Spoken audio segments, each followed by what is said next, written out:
আমাদের দেশে অনেক বড় বড় ওয়াজ মাহফিলে বক্তারা ঐক্য হওয়ার কথা বলে, কিন্তু বাস্তবে বড় বড় আলেমদেরকে এক হতে দেখি না। এ বিষয়ে আপনি কি বলেন? ভাই দেখেন, এ বিষয়ে আমরা এর আগে অনেকবার বলেছি।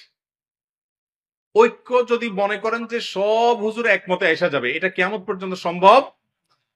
যতজন তত মত, মানুষের সবার মত এক হয়ে যাবে, এটা সম্ভব না, আর এটা প্রয়োজনও নেই।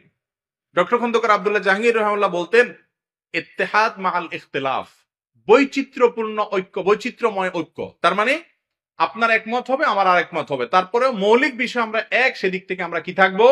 এক থাকবো। অনেক বিষয়ে মানুষের ভিন্ন মত থাকা সত্ত্বেও ঐক্যমতে আসতে পারে কি পারে না মৌলিক বিষয়ের উপরে, সেই চেষ্টাটা থাকতে হবে।